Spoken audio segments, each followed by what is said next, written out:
Senator Ekweremadu and Dr. Beatrice Ekweremadu. You can remain sitting for the moment.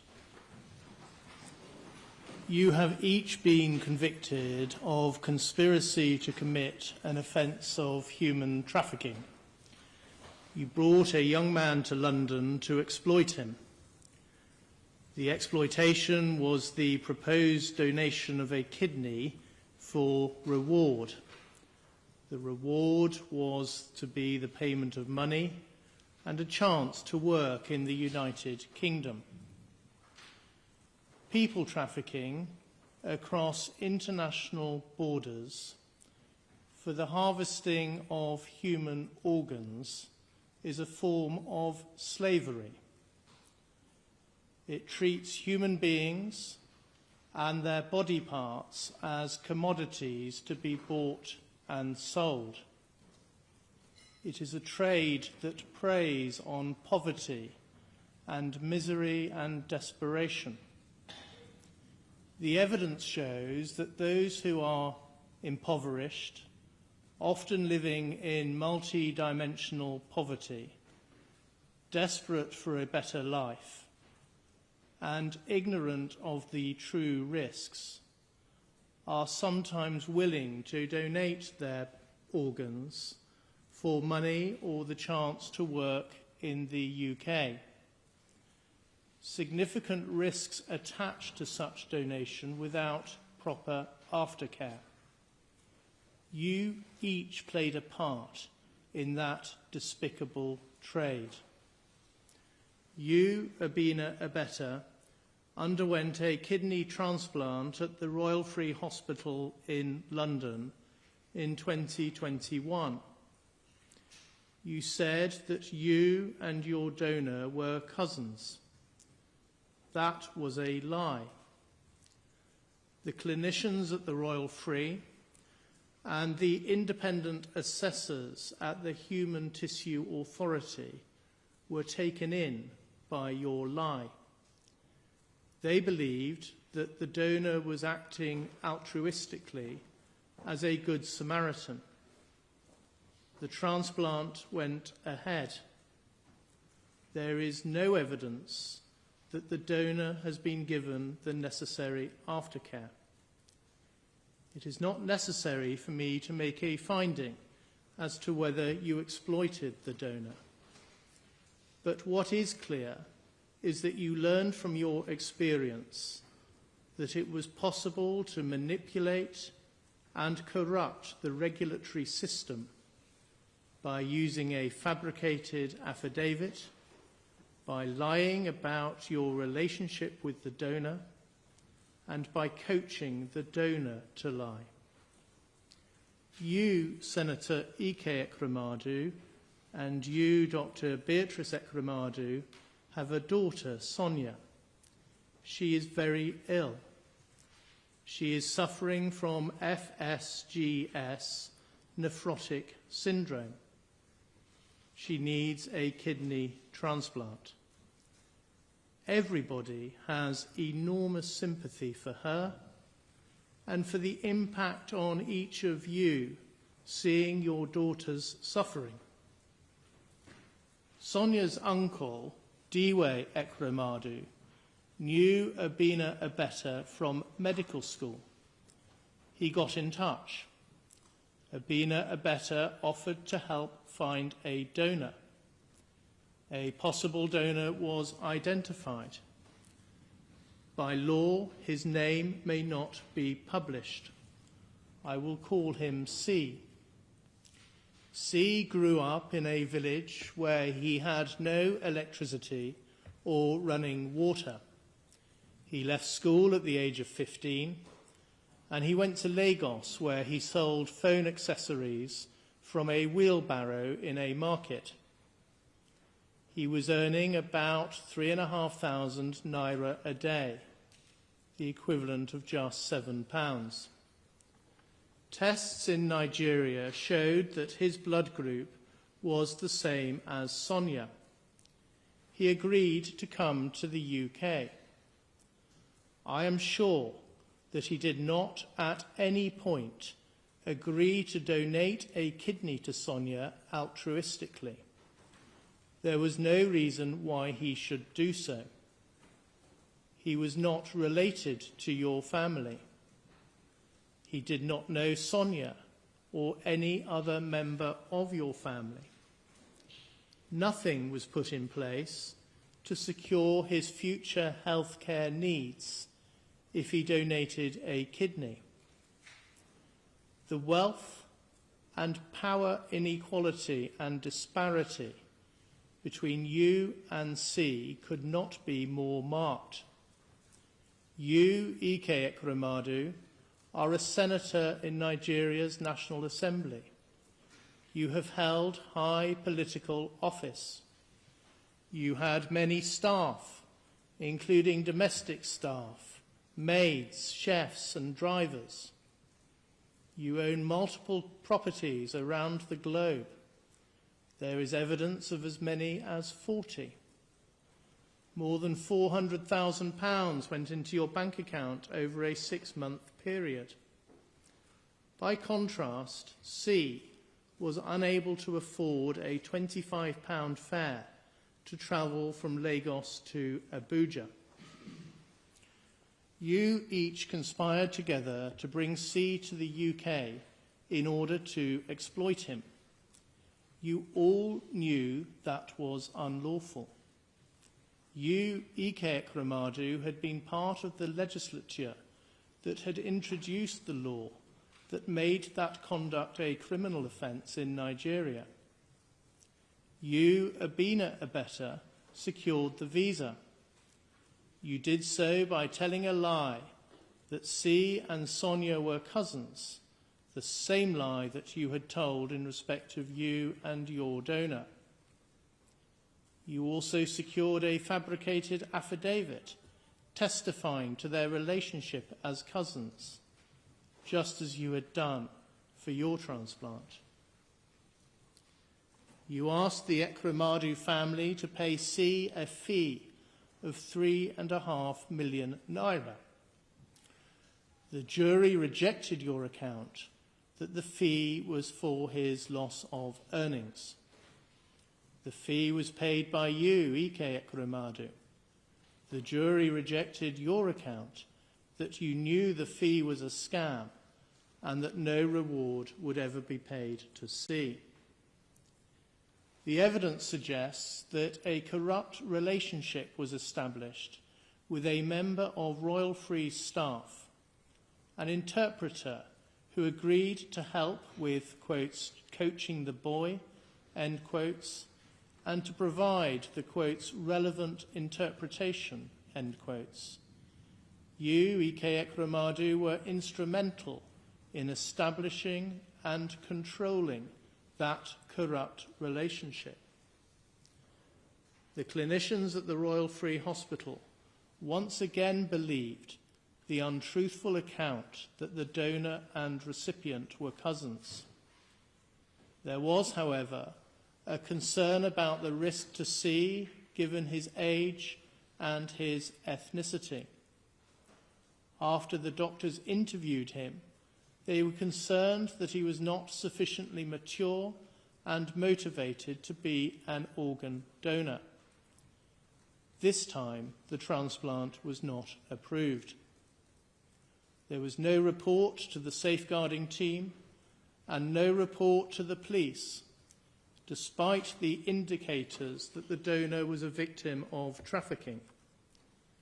Those indicators included the tenuous nature of the relationship between C and Sonia, the limited evidence to support that relationship, and C's clear lack of understanding about the process, and also his reaction to being told that he was at the hospital to discuss a kidney donation. In the course of the trial, Hugh Davis KC suggested that a lesson to be learned from this case is that clinicians must be alive to the risk of trafficking and report cases like this when concerns arise. I entirely agree. After the decision had been made that the transplant would not go ahead, there was a sinister development. A consultant nephrologist and another man examined C at the place where he was being kept.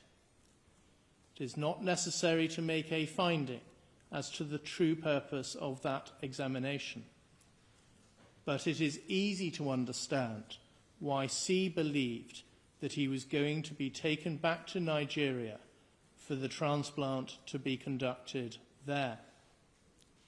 On the 3rd of May, when C was due to return to Nigeria, he ran away. He spent 2 nights sleeping rough. On the 5th of May, exactly a year ago, he attended Staines police station. There he saw Sonia Nicholas, a police inquiry officer, and Detective Constable Hannah Paisley. As a result of them carefully listening to C, it was recognised that he might be a victim of trafficking. Arrangements were made to secure his protection and his well-being. Subsequently, each of you was arrested, charged, prosecuted, and convicted. C suffered a loss of his personal autonomy because you kept his passport and exercised control over his movements and his basic human needs. He was put in fear that he would be subject to the forced removal of his kidney without any appropriate aftercare. Now he is scared to return home to Nigeria. As he puts it, he is having to start his life again. I considered that a substantial compensation order might well be appropriate for the loss and damage he has been caused by your conduct. I asked the Crown to inquire as to C's attitude towards such an order. That is because, in some cases, victims of crime do not want compensation from the offender, and an award of compensation might even risk causing further distress. A police officer carefully explained the meaning, reason, and purpose of a compensation order to C. He immediately responded that he did not wish to entertain compensation. The officer says, quotes, C spoke with moral conviction. Despite understanding the material benefit receiving compensation may have for him, he adamantly said he did not need or want anything from the bad people. He no longer wants them to have any involvement with him in any capacity, irrespective of the financial benefit he stood to make. C said that he wanted to put this entire ordeal behind him and move on with his life. He believes this to be the right and fair thing to do, end quotes. 2 days later, the officer spoke to C again. He remained, quotes, resolute with his decision regarding compensation and insisted he had not and did not wish to change his mind on the subject, end quotes. Of course, I respect C's views. In the circumstances, it is not appropriate to make a compensation order. The Crown seek an order for costs under Section 18 of the Prosecution of Offences Act 1985. I adjourn that application and will make directions for its determination. In the case of each of you, I impose the statutory surcharge order in the sum of £190. In each of your cases, the offence you committed is so serious that neither a fine nor a community sentence can be justified. A life sentence is not appropriate, and I do not consider that you are dangerous so as to merit the imposition of an extended sentence. Accordingly, in each case I pass a determinate custodial sentence with the shortest term that is commensurate with the seriousness of the offence, taking account of the aggravating and mitigating features. You will each serve part of the sentence in custody before being released on licence. When you are released, you will be on licence until the end of your sentence. You must comply with the terms of the licence and commit no further offences. Otherwise, you will be liable to serve a further period in custody. The disclosure and barring service will include each of you in the lists of those who are barred from working with vulnerable adults or children. You may ask the service to be removed from the lists. The Sentencing Council has published guidelines for offences of human trafficking, contrary to Section 2 of the Modern Slavery Act 2015. You have each been convicted of conspiracy to commit that offence. The offence that you committed is closely related to the guideline offence. I reject the defence submissions that the guidelines are not apt to cover this particular form of trafficking. I have close regard to the guidelines. I turn to the question of harm. The transplant did not go ahead, but you each intended that it should go ahead, and you each intended the harm to the donor that would result, and which was eminently foreseeable. The donor would have faced invasive surgery with a small but still possible risk of death. He would have faced spending the rest of his life with only one kidney and without any funding for the required aftercare. He would have faced an increased risk of early onset raised blood pressure and of developing chronic kidney disease later in life, as well as a lifetime risk of needing dialysis himself or even a kidney transplant. He was at an increased risk because of his young age and his ethnicity. The removal of a kidney amounts to serious physical harm, which has a substantial and long-term effect. Even if C had known that he was going to donate a kidney, I am sure that the risks had not been properly explained to him before he was brought to the UK. He was deceived and pressurised into donating a kidney.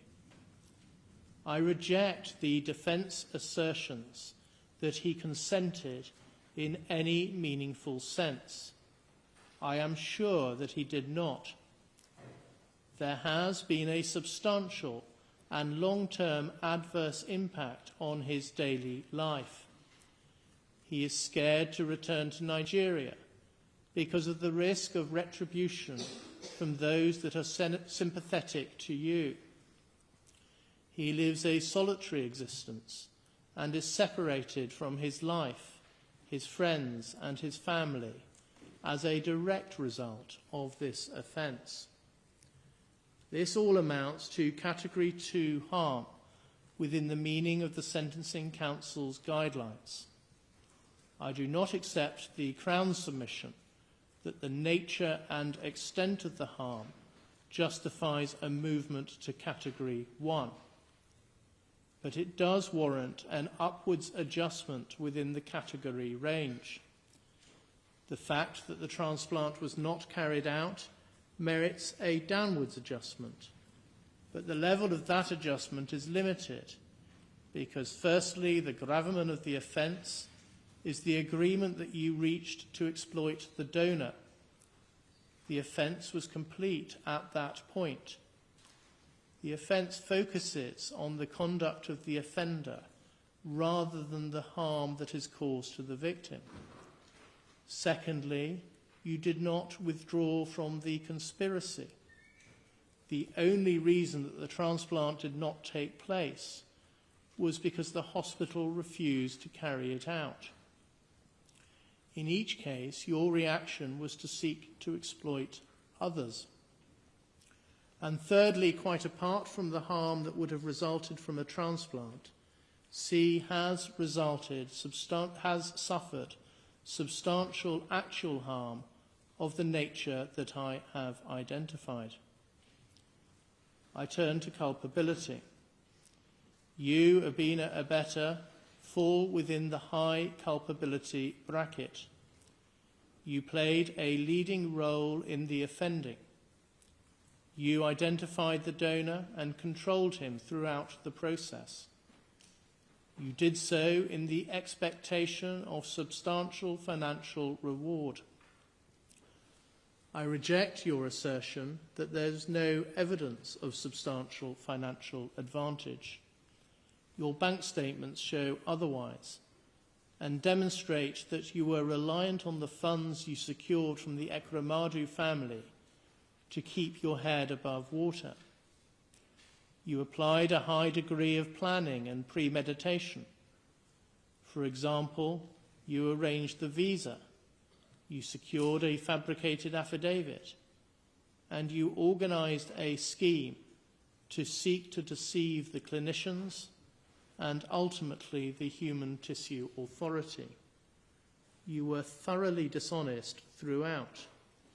You kept a substantial sum of money that was paid by Ekweremadu and was intended for the donor.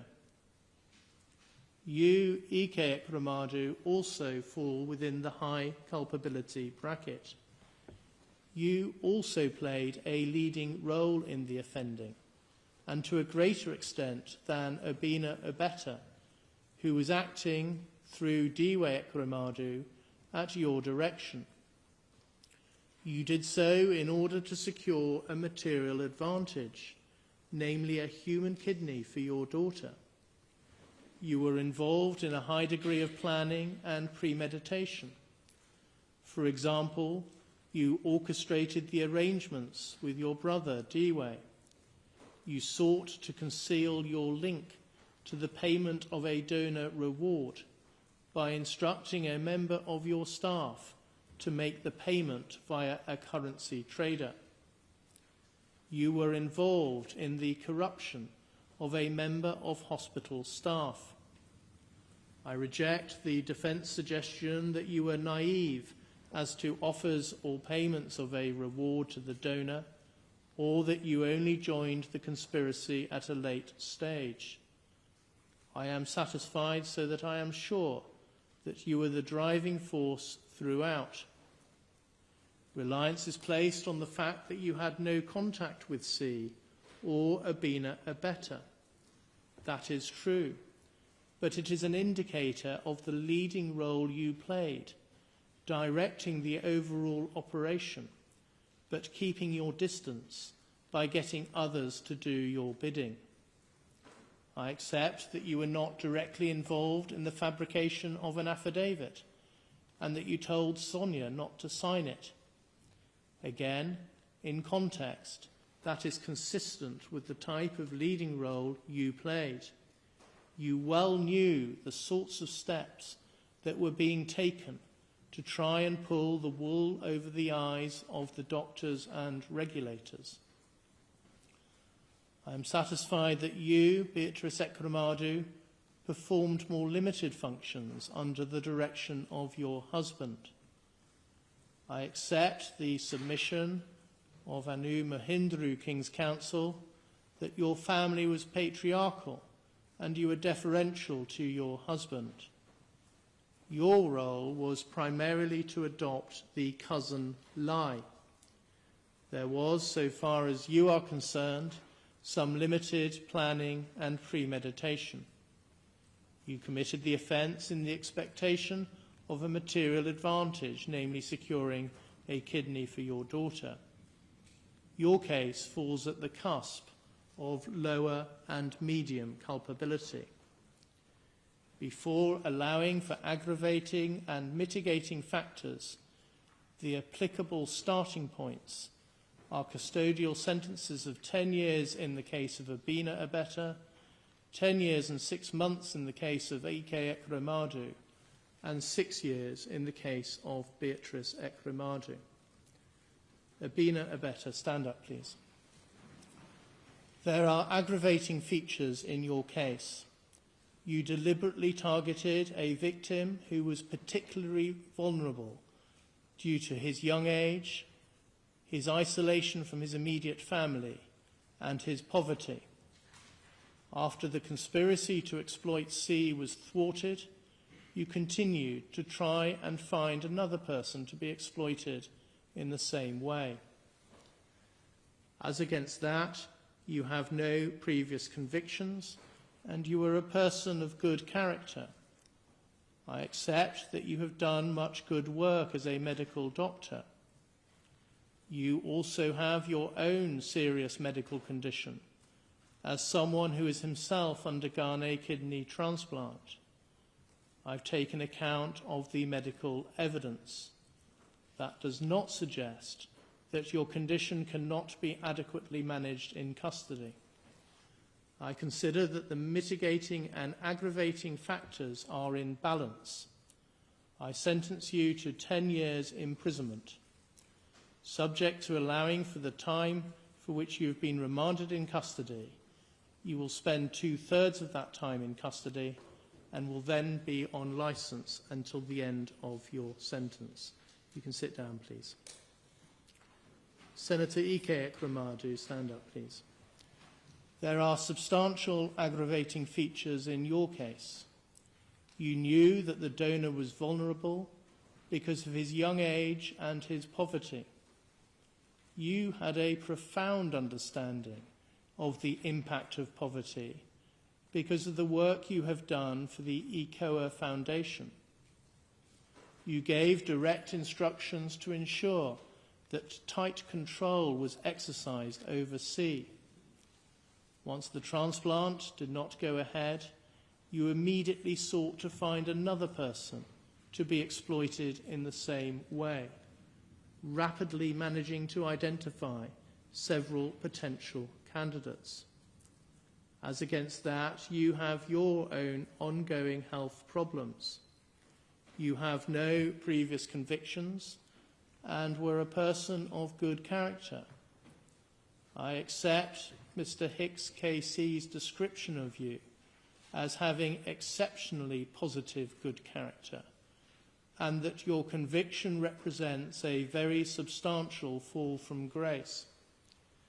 You set up the ECOA Foundation and have funded that organisation, which undertakes a very great deal of valuable charitable work to help those living in poverty in Nigeria.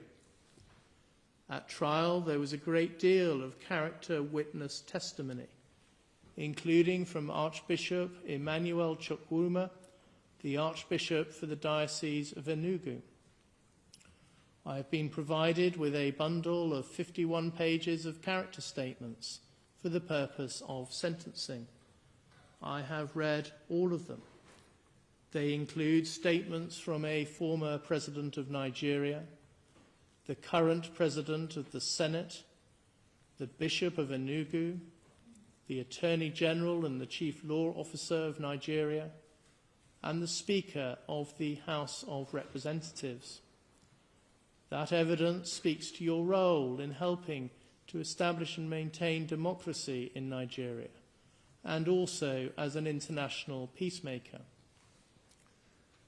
The evidence also includes moving pleas advanced by some of those who have benefited from your generosity and good works, and also a moving statement from your daughter, Sonia. I take all of that into account. It amounts to substantial mitigation.